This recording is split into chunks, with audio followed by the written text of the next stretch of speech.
자, 오늘은 다니엘 15번째 시간입니다.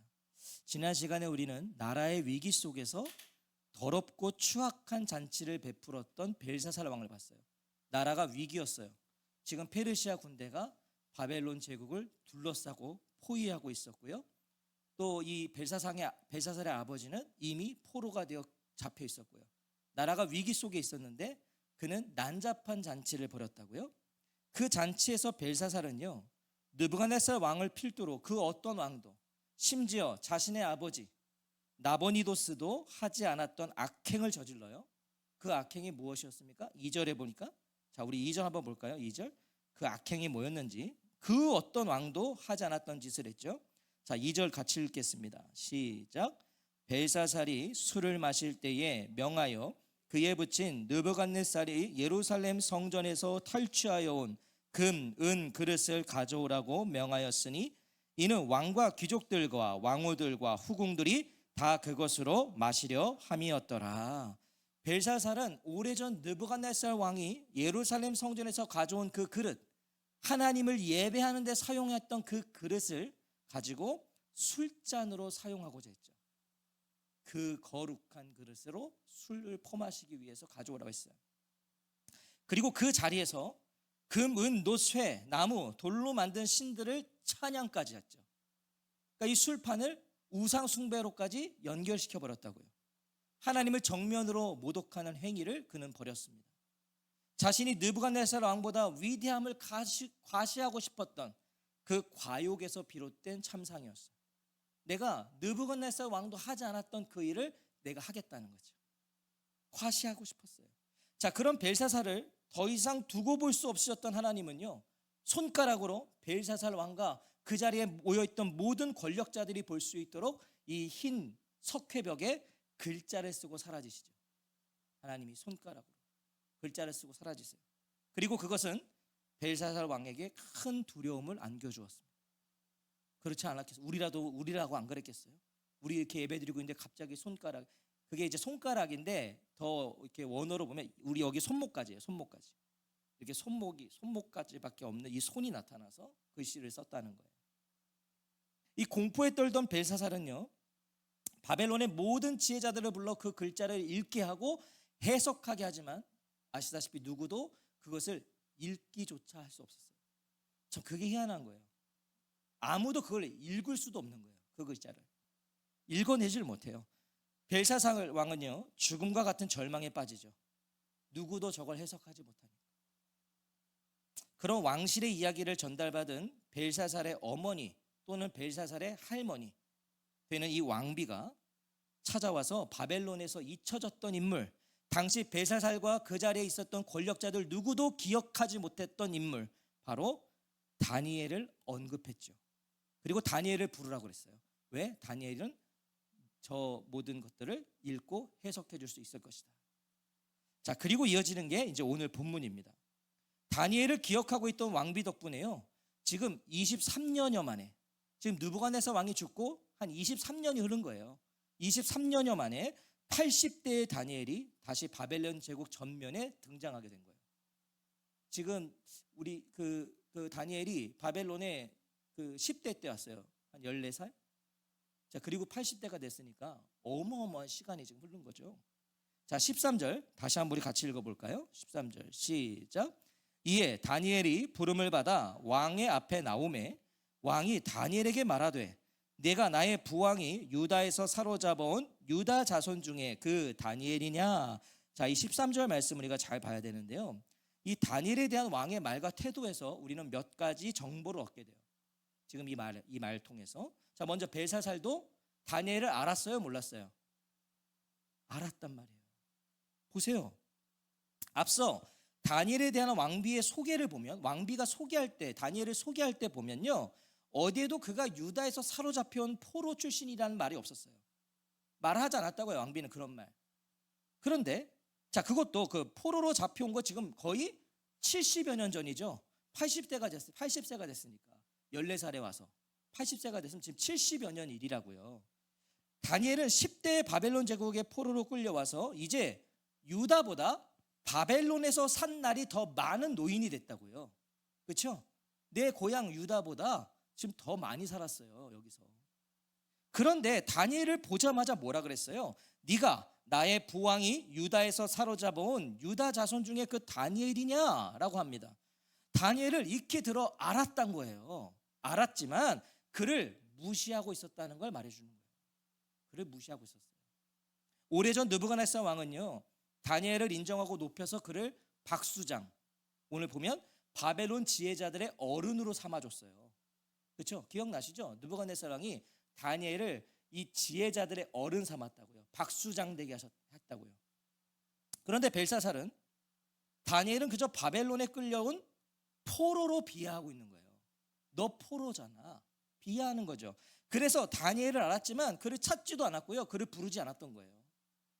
다니엘은 느부갓네살 왕의 잔재라고 여겨서 인정하고 싶지 않았던 건지도 모르죠. 왜냐하면 이 벨사살은 늘 그런 자격지심이 있었으니까.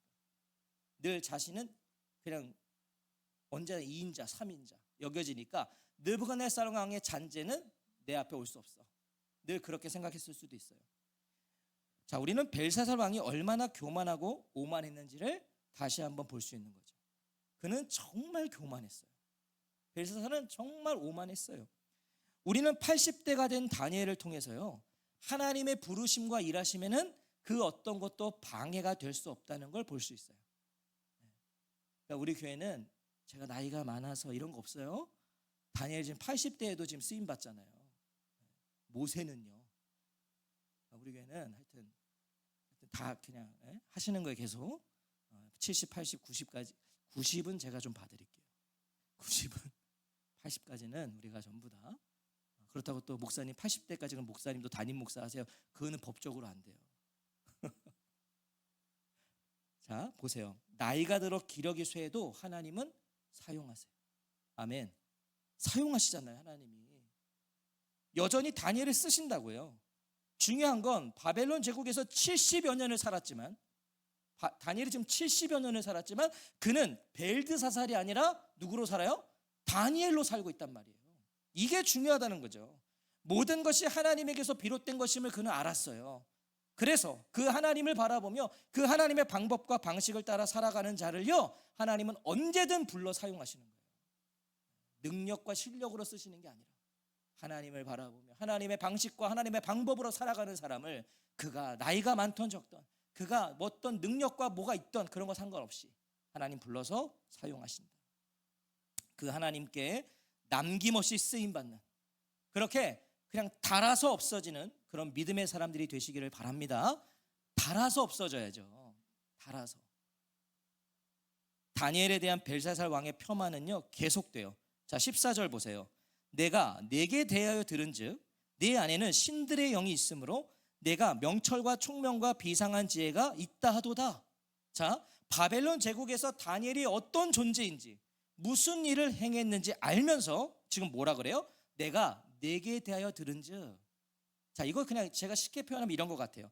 뭐 내가 들은 게 좀 있는데 너 좀 한다며? 이런 거죠. 이거 굉장히 상대를 무시하는 거 아닙니까? 너 좀 한다며? 그러니까 나는 너의 실력을 잘 모르겠는데 내가 들었는데 너 좀 한다며? 지금 이루고 있는 거예요. 의심과 멸시와 천대가 담긴 어조로 지금 반응하고 있는 거죠.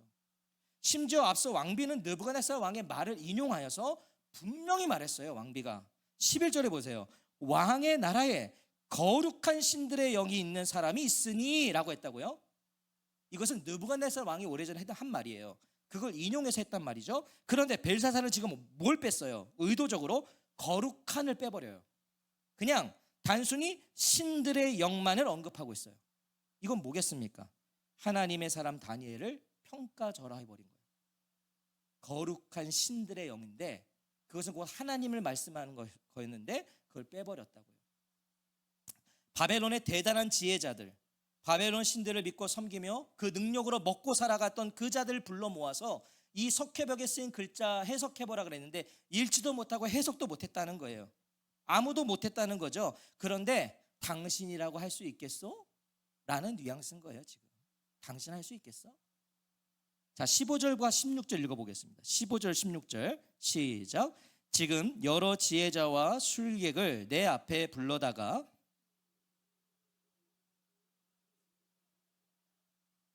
그들이 다 그 해석을 내게 보이지 못하였느니라. 내가 내게 대하여 들은즉 너는 해석을 잘하고 의문을 푼다 하도다. 그런즉 이제 내가 이 글을 읽고 그 해석을 내게 알려주면 내게 자주색 옷을 입히고 금사슬을 내 목에 걸어주어 너를 나라의 셋째 통치자로 삼으리라 하니. 자, 벨사살은 앞서 내걸었던 상을 흔들며 다니엘을 또 조롱하고 있는 거예요. 앞에서 상을 이미 걸었잖아요. 조롱하는 거예요. 이런 거죠. 할 수 있으면 해봐. 내가 이거 줄게. 진짜 얼마나 교만한 인간인지요. 내가 이거 줄 테니까 너 해봐. 이러고 있는 거예요. 분명 벨사살 왕이 말한 상은요, 그의 힘을 보여주기에 충분하죠. 자주색 옷과 금 목걸이와 바벨론의 셋째 되는 통치자로 삼아주게 돼요. 그의 힘을 보여주기에 충분해요. 하지만요, 이거 되게 영양가 없는 상이에요. 왜요? 생각해 보세요. 지금 바벨론은 페르시아 군대에게 둘러싸여 있어요. 언제 멸망할지 모른다고요.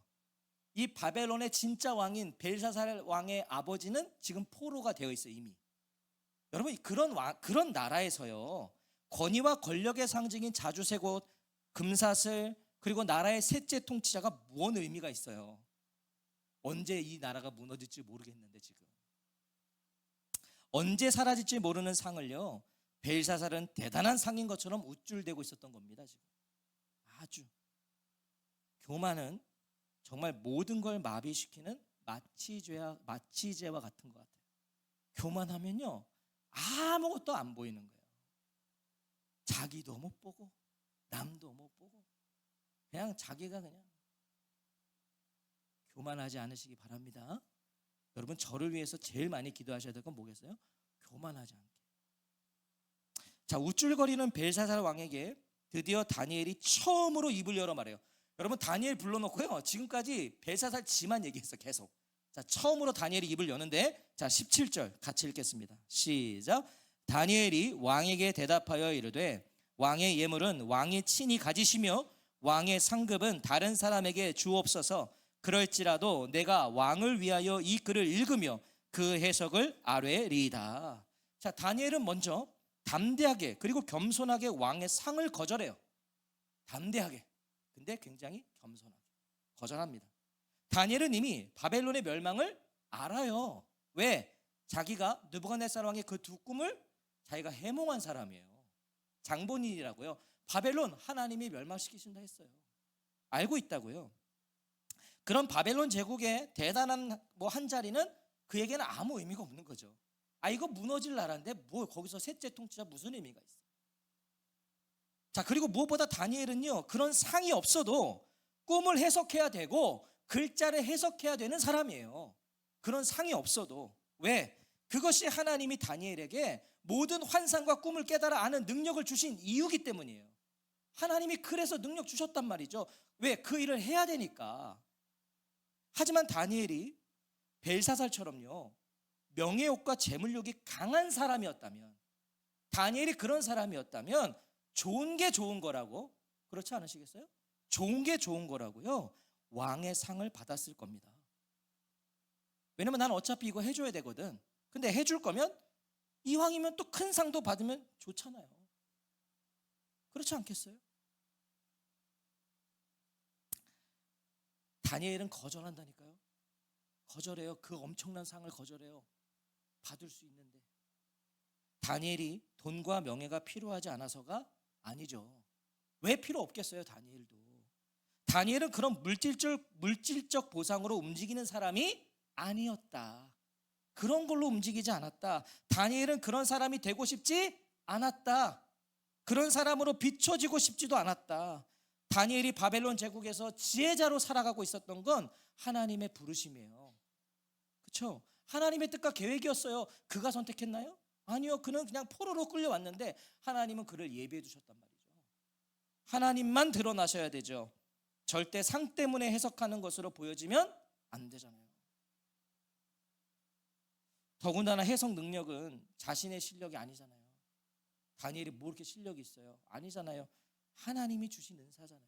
하나님이 주신 능력이잖아요. 그래서 다니엘의 최우선순위는 하나님이 원하시는 일을 하는 것이었고 하나님만 드러나시는 것이었어요.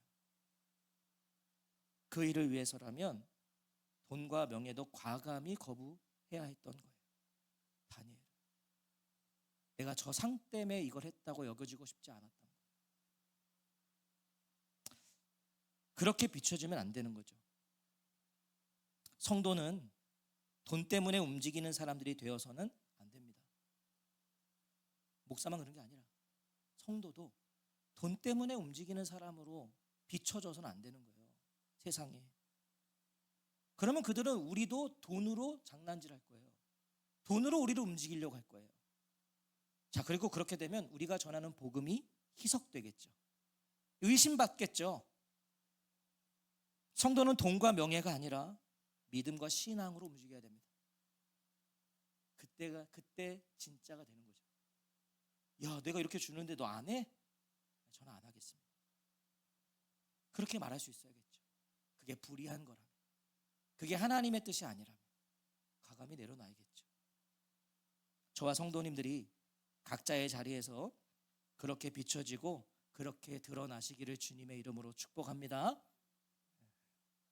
이제 저만 가는 길이 아니에요. 성도님들도 다 그렇게 살아야 되지. 잘못 만났어, 목사를. 자, 벨사살 왕의 상을 거절한 다니엘은 석회벽 글자를 해석하기 전에 먼저 해야 할 일을 행해요. 자, 이게 다니엘이 또 대단한 거거든요. 자, 18절부터 21절 좀 긴데요.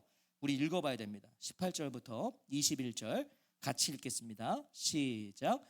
왕이여, 지극히 높으신 하나님이 왕에 붙인 느부갓네살에게 나라와 큰 권세와 영광과 위엄을 주셨고 그에게 큰 권세를 주셨으므로 백성들과 나라들과 언어가 다른 모든 사람들이 그의 앞에서 떨며 두려워하였으며 그는 의미로 죽이며 임의로 살리며 임의로 높이며 임의로 낮추었더니 그가 마음이 높아지며 뜻이 완악하여 교만을 행함으로 그의 왕위가 폐한바되며 그의 영광을 빼앗기고 사람 중에서 쫓겨나서 그의 마음이 들짐승의 마음과 같았고 또 들나귀와 함께 살며 또 소처럼 풀을 먹으며 그의 몸이 하늘 이슬에 젖었으며 지극히 높으신 하나님이 사람 나라를 다스리시며 자기의 뜻대로 누구든지 그 자리에 세우시는 줄을 알기에 이르렀나이다.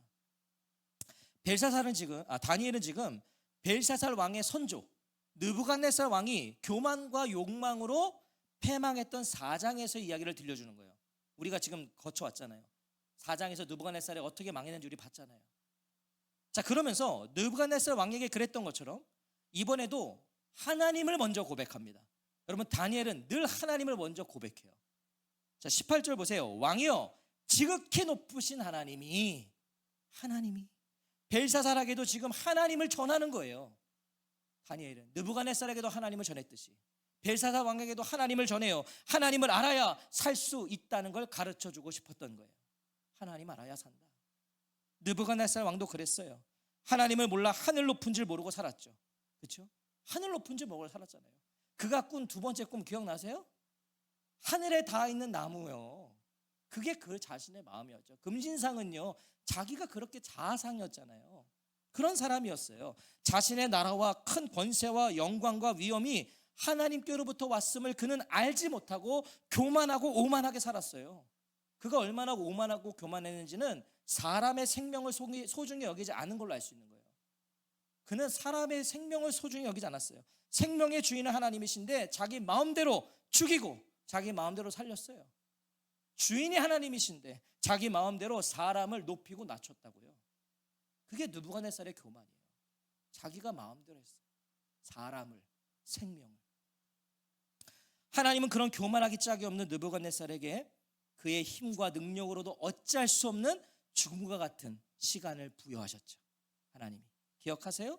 자기 외에 모든 이들을 짐승처럼 여긴 사람이에요. 느부갓네살은 다 짐승인 거예요. 다 가축이야. 그러니까 내가 죽이고 싶으면 죽이는 거예요. 자, 그런 그를 하나님 어떻게 만드셨어요? 짐승이 되게 하셨잖아요. 하나님. 정신 이상을 오게 하셔서 그가 소처럼 밖에 나가 풀을 뜯게 하셨고 그가 아침 이슬을 맞으며 짐승들과 같이 밖에서 살게 하셨단 말이에요. 그게 하나님 그렇게 만드신 거예요. 너가 그렇게 여겼으니 너가 그렇게 되라는 거예요. 그 시간을 통해 느부갓네살은 깨달았죠. 뭘 깨달았어요? 지극히 높으신 하나님이 사람 나라를 다스리시며 자기의 뜻대로 누구든지 그 자리에 세우시는 줄을 알기에 이르렀나이다. 그 징계를 통해 느부갓네살은 깨달았어요.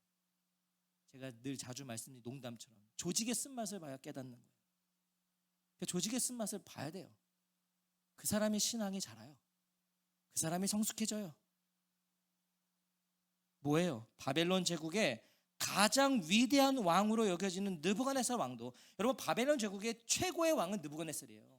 그도 벨사살과는 비교할 수 없는 그 뛰어난 느부갓네살 왕도요, 교만의 끝을 달렸지만 하나님의 징계 앞에 자신을 낮추었다는 거예요.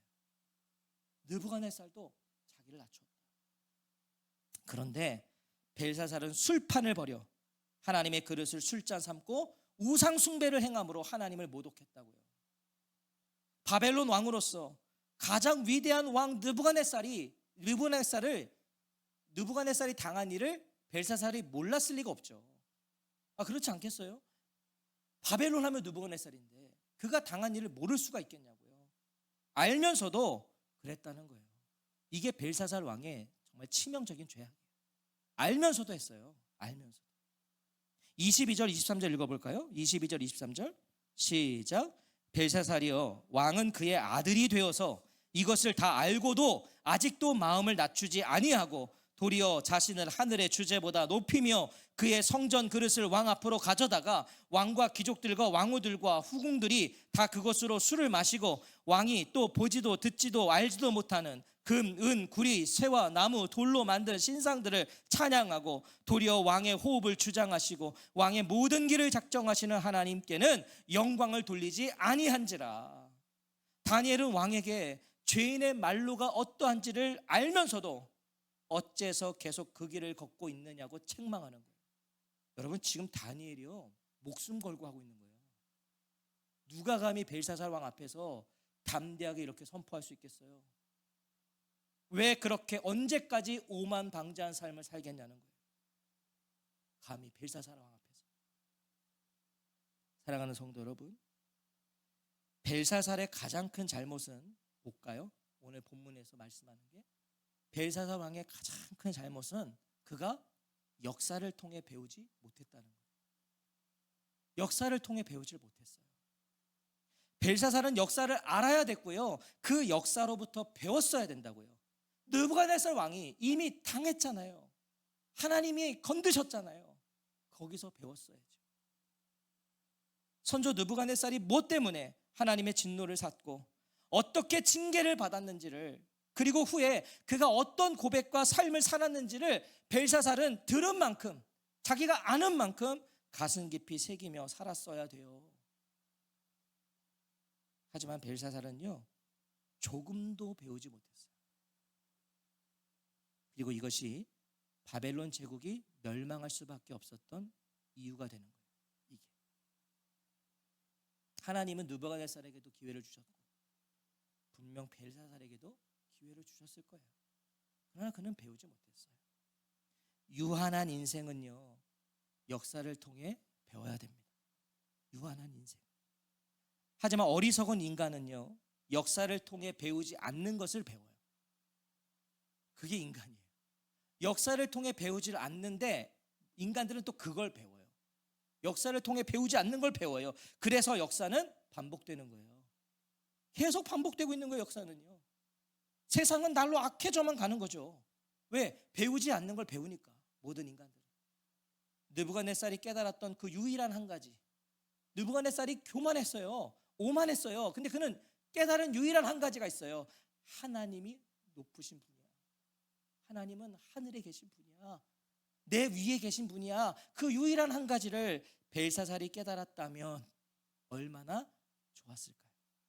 그걸 깨달았다. 오늘 저와 성도님들은 어떠신가요? 우리는 성경을 통해 세상의 역사를 확인하는 사람들이죠. 여러분, 성경에 지금 세상의 역사가 다 기록되어 있잖아요.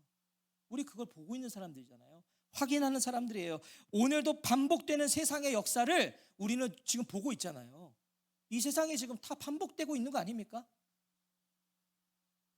세상을 변화시킨 사람 있어요? 아니요. 늘 세상은 어려웠어요. 맨날 어렵대. 좋다고 한 적이 없어요. 반복되고 있어요.